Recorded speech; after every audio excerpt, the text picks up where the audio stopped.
Hello and welcome everyone. आज हम लोग पढ़ने वाले हैं क्लास 9th का the fun they had chapter. कहानी की शुरुआत होती है दो बच्चों से जिनका नाम मार्गरी और टॉमी है। लेकिन इस चैप्टर को शुरू करने से पहले क्या आपने डोरेमोन देखा है? डोरेमोन कहाँ से आया था? फ्यूचर से आया था। तो ये दोनों बच्चे भी फ्यूचर के अंदर प्रेजेंट हैं। और फ्यूचर के अंदर पता है क्या क्या होता है? फ्यूचर के अंदर सारी चीज़ें कंप्यूटर कंट्रोल करते हैं। ये जो बच्चे हैं इनका स्कूल और क्लासरूम भी कंप्यूटर ही कंट्रोल करते हैं। मतलब जो भी इन्हें कंसेप्ट पढ़ना होता है वो सारी चीज़ें ये कंप्यूटर के थ्रू ही पढ़ पाते हैं। तो ये है फ्यूचर के स्कूल्स। ईयर 2157 की बात है जब मार्गरी अपनी डायरी के अंदर लिखती है कि टॉमी को एक बुक मिली है। टॉमी को बुक मिली है, इसमें खास क्या है? फ्यूचर के अंदर बुक तो हुआ ही नहीं करती थी। जितनी भी बुक हुआ करती थी वो सब कंप्यूटर के अंदर स्टोर होती थी। तो इन्हें हम लोग ई बुक्स बोला करते थे। लेकिन टॉमी को एक असली की बुक मिली है, पुराने ज़माने की बुक मिली है।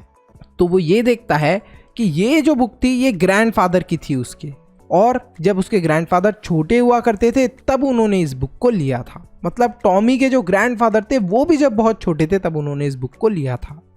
मार्गरी देखती है और सीखती है कैसे पुराने ज़माने के अंदर जो भी स्टोरीज यानी कि कहानियाँ होती थीं वो बुक के ऊपर प्रिंट हो रखी होती थीं। अब तो सारी चीज़ें स्क्रीन के ऊपर लिखी होती थीं, बस एक बटन दबाया और पेज चेंज। लेकिन पुराने ज़माने के अंदर तो सारी चीज़ें बुक के ऊपर प्रिंटेड हुआ करती थीं।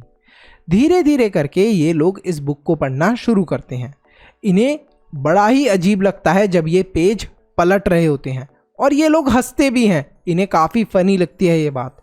वो बोलते हैं, अरे भाई ये क्या हुआ, हमें पेज पलटने पड़ रहे हैं। इट वॉज फनी, क्योंकि इनको इस चीज़ की हैबिट नहीं थी। तो यहाँ पर इन्होंने अभी तक सिर्फ ऐसी ही बुक से पढ़ा था जो कि कंप्यूटर के ऊपर चल रही होती थी। तो उनमें बटन दबाया और सारी चीज़ें चेंज होती रहती थी। तो यहाँ पर ये जो फ्यूचर की चीज़ें हैं, यहाँ पर कोई भी बुक नहीं है फ्यूचर के अंदर, ये बताया हमें। तो फ्यूचर में ऐसे बुक वगैरह कुछ नहीं थी, सिर्फ और सिर्फ टेली बुक्स थी, मतलब कंप्यूटर के अंदर चलने वाली बुक्स थी। जितनी भी बुक्स हुआ करती थी फ्यूचर के अंदर या तो वो टीवी के अंदर या फिर कंप्यूटर्स के अंदर स्टोर्ड थी। यहाँ पर ये बच्चे जब बुक को पढ़ रहे होते हैं तब इन्हें पता चलता है बुक को पढ़ते पढ़ते कि अरे पुराने ज़माने के अंदर तो लोगों के पास टीचर्स भी हुआ करते थे, और ये जो टीचर्स हुआ करते थे ये कंप्यूटर नहीं असली के इंसान हुआ करते थे। लेकिन इनकी बुक में ये सारी बातें क्यों लिखी थी? बिकॉज मार्गरी और टॉमी जो बुक पढ़ रहे थे वो स्कूल्स के बारे में थी। तो यहाँ पर जब ये लोग ये चीज़ पढ़ते हैं तो बोलते हैं, अरे वाह, पुराने ज़माने में टीचर हुआ करते थे, वो भी कंप्यूटर वाले नहीं, रियल इंसान वाले। इसके बाद इन्हें काफ़ी ज़्यादा इंटरेस्ट आने लगता है और ये सोचने लगते हैं कि पुराने ज़माने के स्कूल कैसे हुआ करते होंगे। मार्गरी ये देखती है कि जो बुक्स थी और जो स्कूल्स थे वो काफ़ी डिफरेंट हुआ करते थे पुराने ज़माने में।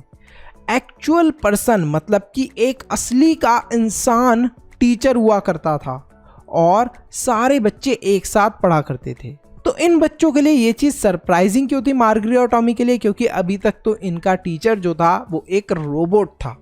She does not like school because of a lot of reasons. अब जो मार्गरी थी उसे स्कूल पसंद नहीं था अपना। पता है क्या रीज़न था? एक तो सबसे बड़ा रीज़न ये था कि उसका कोई भी क्लासमेट नहीं था, कोई भी दोस्त नहीं था। अब हमारे स्कूल जाने की वजह दोस्त भी होते हैं कि अरे यार अपने दोस्त से मिलेंगे, लेकिन यहाँ तो कोई दोस्त ही नहीं था। और दूसरा रीज़न ये था कि ना ही प्लेग्राउंड था जहाँ पर बच्चे खेल सकते थे, और ना ही रिसेस यानी कि लंच ब्रेक का कोई पीरियड हुआ करता था। हर टाइम पढ़ाई करो तो कितना बोरिंग स्कूल होगा सोचो। मार्गरी और जो टॉमी थे ये एक वर्चुअल क्लासरूम के अंदर पढ़ा करते थे। इनके जो टीचर्स थे वो रोबोट थे। ज़्यादातर जो टीचर्स थे वो कहाँ पर मिलते थे इन्हें? In a form of robot only, मतलब इनके सारे टीचर्स ही रोबोट थे। और इनका जो स्कूल था वो इनके बेडरूम के अंदर ही था। तो आप देखो ये बेडरूम है इसका, और यहीं पर बेडरूम में ही आप देख सकते हो कि स्कूल भी है। तो यहाँ पर बेचारी मार्गरी को यहीं पर बेडरूम है और यहीं पर स्कूल है। सोचो कितना बोरिंग होगा। पूरा का पूरा जो कमरा था मार्गरी का वो इलेक्ट्रॉनिक आइटम से भरा हुआ था, जैसे कि रोबोट्स, गैजेट्स और कंप्यूटर के जो सॉफ्टवेयर थे वही बच्चों को सारी चीज़ें पढ़ाया करते थे। मतलब कोई रियल टीचर नहीं था। जब मार्गरी अपना स्कूल अटेंड कर रही थी तो वो अचानक से सोचने लगती है, यार पुराने ज़माने के स्कूल तो कितने मस्त हुआ करते थे, बड़े मज़े आते थे पुराने ज़माने के स्कूल्स के अंदर। तो वो ये सोचने लगती है कि पुराने ज़माने में कितना मज़ा आता होगा। She can not help but think about the earlier days. वो अपनी मदद बिल्कुल भी नहीं कर पाती और वो यही सोचती रहती है कि पुराने ज़माने के स्कूल कितने अच्छे होते थे। मार्गरी सोचती है कि जो उसके ग्रैंडफादर या ग्रैंड पेरेंट्स हुआ करते होंगे उन्हें कितने मज़े आते होंगे अपने स्कूल में पढ़ने में। वो इमेजिन करती है कि कितने सारे बच्चे एक साथ बैठते होंगे, सब लोग अलग अलग जगहों से आते होंगे, अलग अलग घर से आते होंगे और मज़े से क्लास में बैठकर स्कूल को अटेंड करते होंगे। उन्हें टीचर पढ़ाते भी होंगे।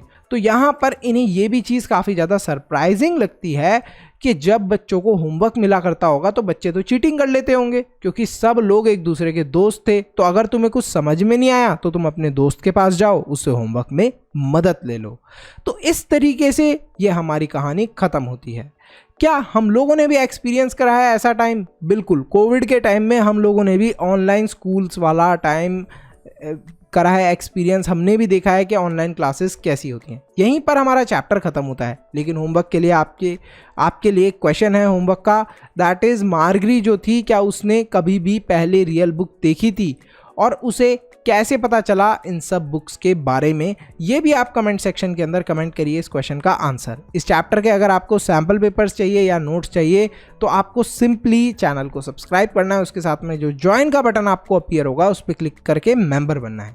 वीडियो को लाइक करो, चैनल को सब्सक्राइब करो और कमेंट करो इस क्वेश्चन का answer. See you in the next video, bye bye till then. ये कोई ऐड नहीं है, आपको एक बहुत ही इंपॉर्टेंट इंफॉर्मेशन देनी है।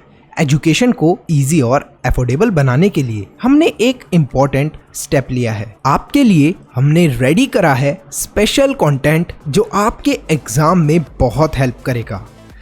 इसमें आपको मिलेंगे चैप्टर वाइज टेस्ट पेपर, हर चैप्टर के नोट्स, साथ में कंबाइंड टेस्ट पेपर्स और प्रायोरिटी डाउट क्लियरिंग।